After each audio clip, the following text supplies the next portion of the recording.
Aloha, dear family. Dr. Amber Mele'ha Wolf here to bring you the lunation for this cycle we call August. And it is the hot time of year here in the Northern Hemisphere. So if this is possibly your first time of seeing lunation, let me give you a little bit of background.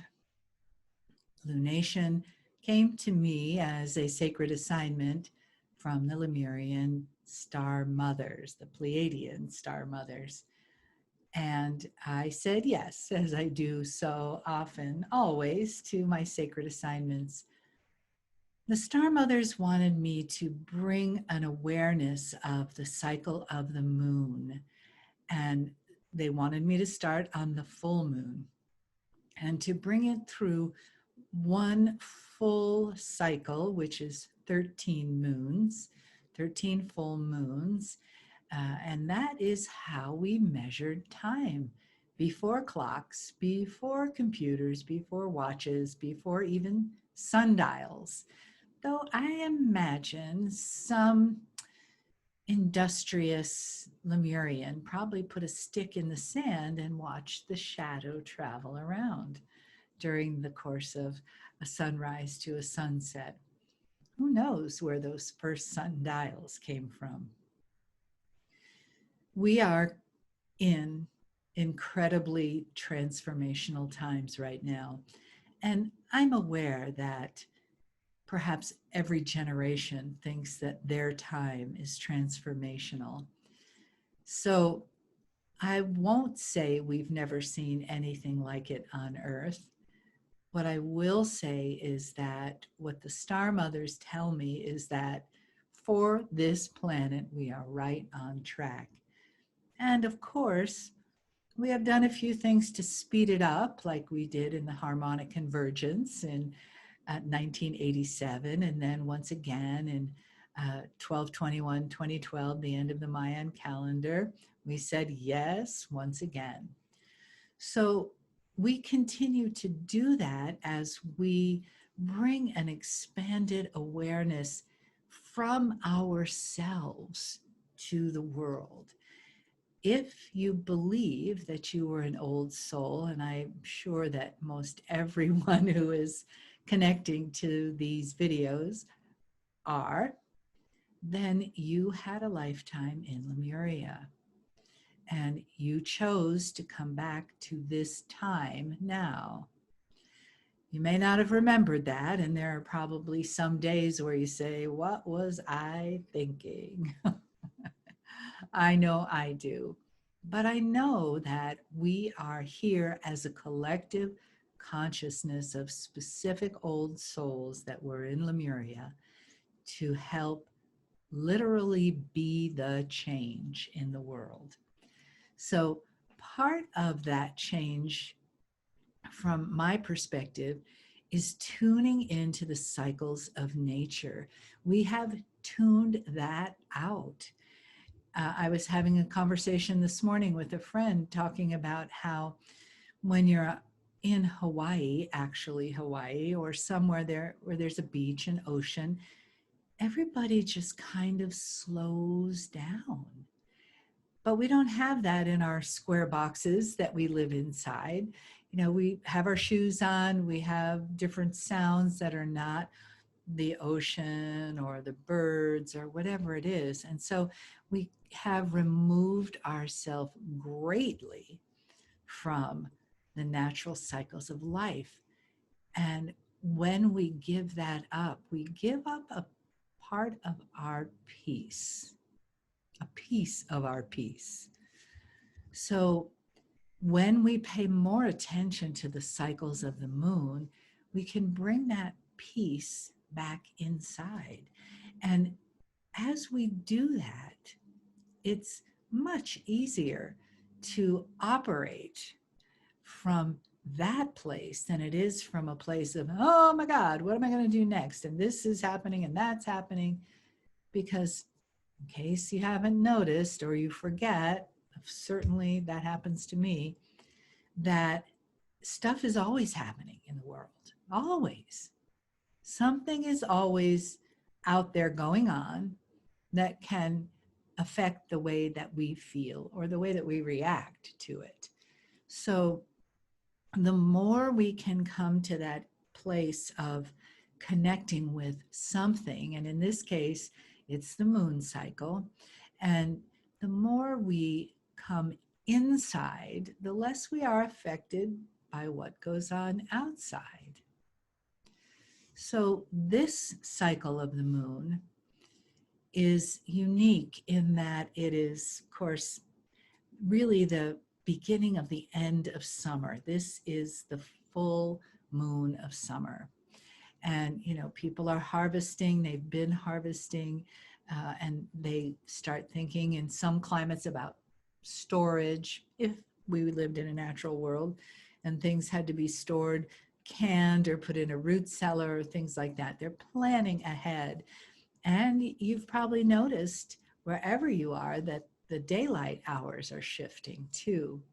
So this moon is really about being social, you know, not wanting to come home at night because the daylight is fading, and being able to be social even though we're doing it at a distance, and really being altruistic, like how can I help you?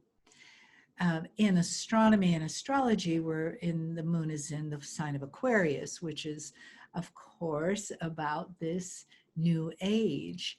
And it is about how we feel our family around us or not.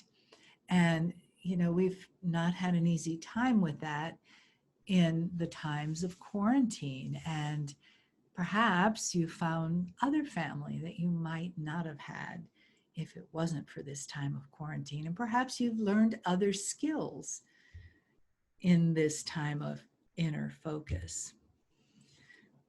Part of my sacred assignment for bringing these full moons to you is to bring you the Lemurian Code card that goes along with the number of the moon. So that's the number of the full moon since the beginning of the year. So the Lemurian codes, if you haven't seen them, look like this. They are cards with beautiful art on them. This is card 11, the Gaia. And there are 11 cards. They all have numbers and colors and beautiful art. And they have writing on the back that talks to a specific star center in your body to activate it.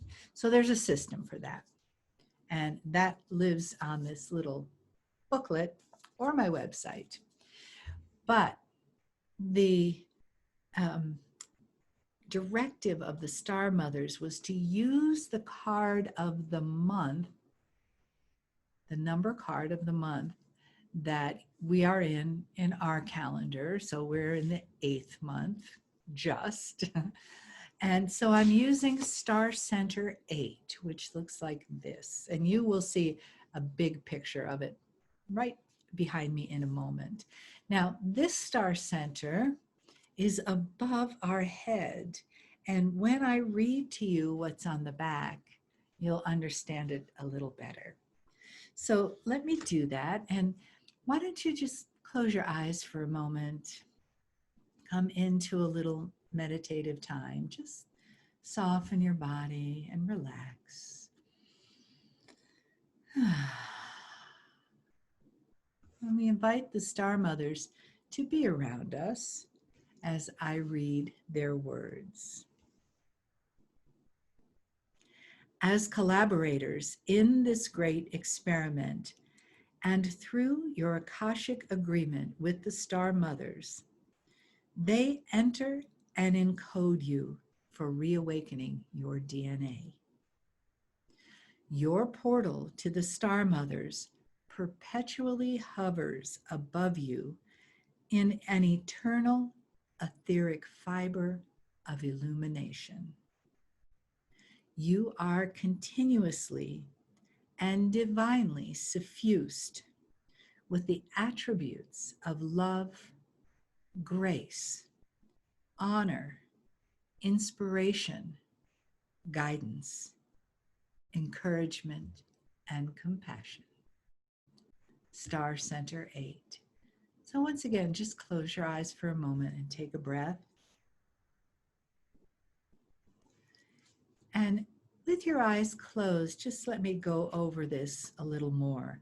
They start off by saying, as collaborators in this great experiment. So what that means is that we humans in Lemuria and the Star Mothers were collaborators in the experiment of bringing spirituality into the DNA of the human. And you can see it in the picture behind me, where the white lines are coming down into the spiral of DNA. That represents the energy of the divine, of the Pleiadians, coming down into this amazing spiral. And you can also see, I'll move aside so you can see a little better.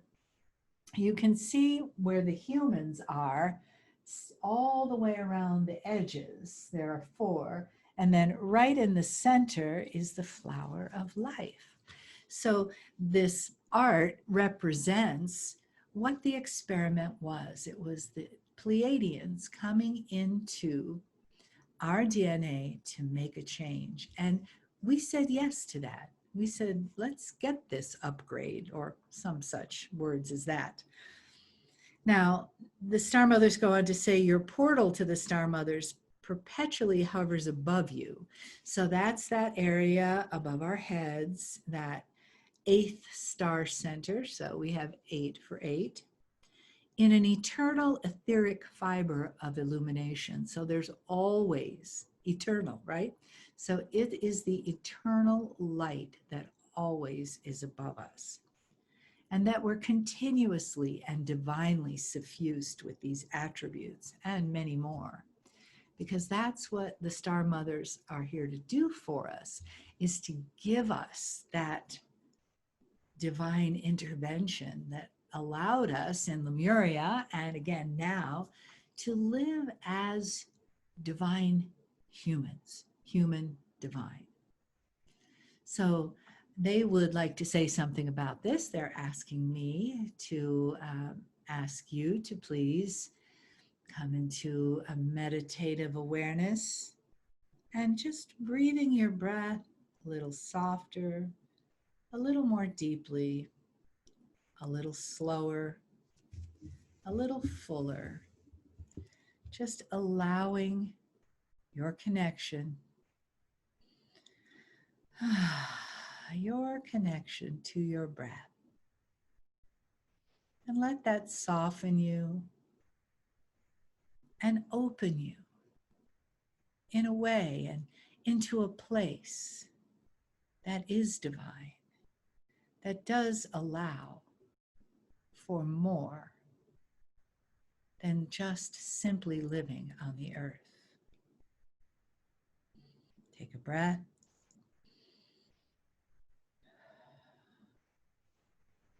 Dear Shining Ones, we step forward into the full moonlight with you. And we ask you, this is a special time. We in Lemuria would always celebrate with you the apex, the pinnacle of the moon, when it came to its fullest, when it shone its light through the forest, on the mountaintops, when it reflected on the ocean, when there was a great abundance of all things, including perhaps light on the shadows that needed to be illuminated in your lives. It was a time when there were meetings, and it was a time when things were discussed and decisions were made. We ask you now to bring light to your meeting with yourself. You don't have to go outside to do this. Let this be a deeply internal time. As we said,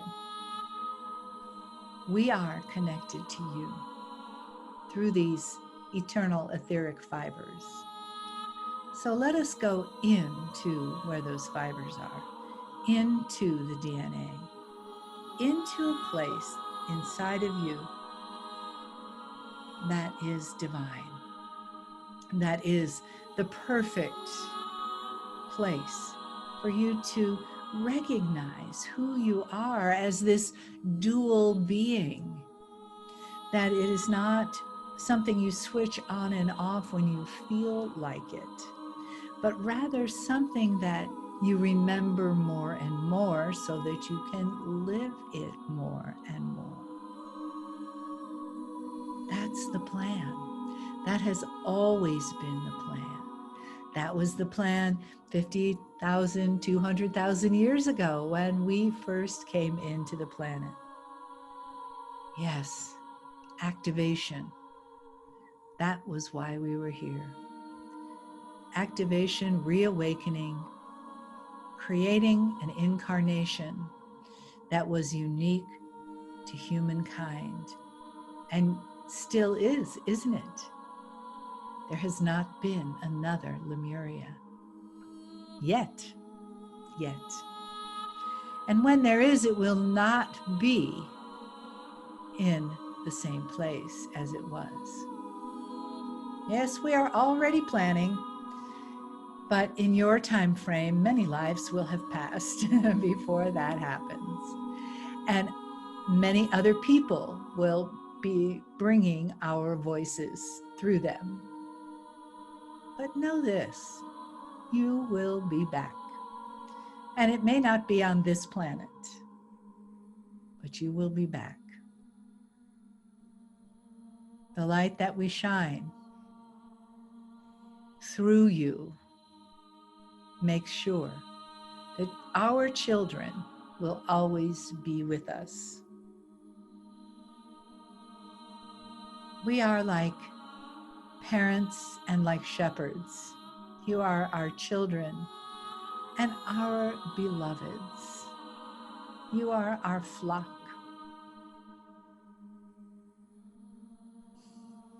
Take a breath, please. And know that there are many touching your lives, touching your hearts, giving you the support that you need in these times, filling you when you take the time to recognize that you are being filled. In a free will universe, you know this does not happen without your consent. So we ask you for that. Consent to us loving you, guiding you, preparing the way for this incredible journey that you're on, this path of transformation. There is nothing wrong here. There is nothing broken. There is only cracks in the foundation of a very old paradigm.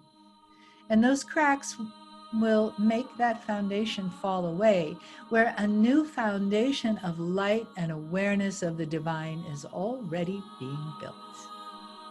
Because it's being built in your consciousness, and you are a part of that. So, our dear shining ones, keep shining your light. Keep finding it. Please remember, and we will help you hold that light higher and higher so that you can see the way and you can lead the way for others. This is our mandate for you and to you. This is the time of your 8. You also call that your infinity symbol. There is no mistake there. Enjoy the light shining on your infinity. As we step back and give this meeting back to our beloved Mele'ha, we step back. Take a breath. Whew, I need to take a stretch. Yeah. Thank you, Star Mothers. Thank you, beautiful family.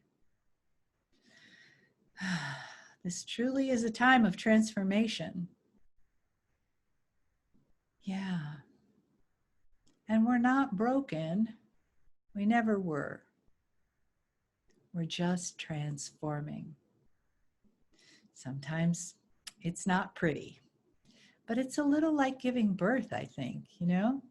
It's going to happen no matter what. And the best we can do is breathe through it and focus on the blessings that we are creating together. Thank you for shining your full moon light all the time, not just during this full moon time. I look forward to when I see you again in virtual world or in the physical world or in the multidimensional world. Thank you, beautiful, shining, wonderful people. Mwah. Mahalo nui loa and aloha for now. Ciao, konnichiwa, adios, au revoir.